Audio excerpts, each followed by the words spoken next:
جب جیروسلم فتح ہوا، اور وہ فتح کا وہ ٹائم تھا اور وہ موقع تھا کہ جب یہودیوں نے کہا کہ ہماری کتابوں میں ہے کہ ہم صرف تمہارے امیر کو ہی چابیاں دیں گے اور کسی کو نہیں دیں گے. صحابہ نے کہا، کچھ نے منع کیا، کچھ نے کہا ٹھیک ہے آپ چلے جائیں. تو عمر بن خطاب، حالانکہ آدھی زمین کے مالک ہیں، وہ خلیفۃ المسلمین ہیں، the biggest super power on the face of this earth، چاہتے تو انٹراج کے ساتھ جاتے لیکن نہیں، ایک اونٹ لیا اور ایک غلام ساتھ لیا.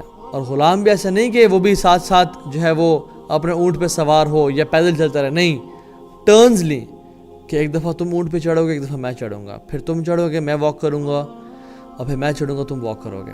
برابری دیکھیں، جسٹس دیکھیں، اللہ اکبر. حتیٰ کہ لکیلی اللہ کی طرف سے جب جیروسلم بیت المقدس پہنچنے لگے تو عمر بن خطاب کی ٹرن اس سے تھوڑی دیر پہلے ختم ہوئی تھی اور غلام سوار تھا اونٹ پہ. اچھا، what is the whole purpose of this trip?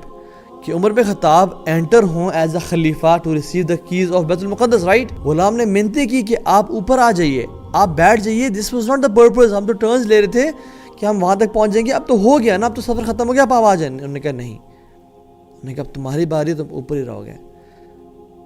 And that's how Umar bin خطاب انٹرڈ بیت المقدس.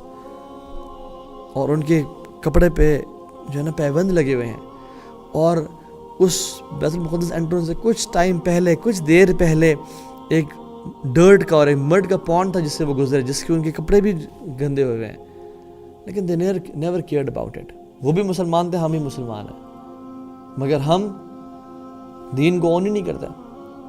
ہم دین پہ چلنا نہیں چاہتے. ہمیں تو شرم آتی ہے کہ اگر ہم داڑھی رکھ لیں، ہمیں شرم آتی ہے کہ اگر ہم حجاب یا نقاب یا ہماری بہنیں اپنے آپ کو ماڈسٹ بنائیں اور حضرت عائشہ کی سنت پہ چلنے والی بنائیں. ہم مردوں کو شرم آتی ہے کہ ہم عمر خطاب یا رسول اللہ صلی اللہ علیہ وسلم جیسے لگیں. واللہ why is this so? Own your دین، love your دین. بیکاز تم حق پہ ہو، وہ باطل پہ ہیں. وہ باطل پہ ہونے کے باوجود وہ نہیں ڈر رہے اور گھبرا رہے، تو ہم حق پہ ہونے کے باوجود کیوں ڈریں اور کیوں گھبرائیں؟ یہ مینٹیلٹی ہونی چاہیے ہماری. ہم ڈنگے کی چوٹ پہ دین کو پھیلائیں گے اور عمل کریں گے اس پہ، چاہے اس کے لیے ہمیں جان دینی پڑے. اور جان دیں گے تو شہادت، اس سے بہتر موت کیا ہے؟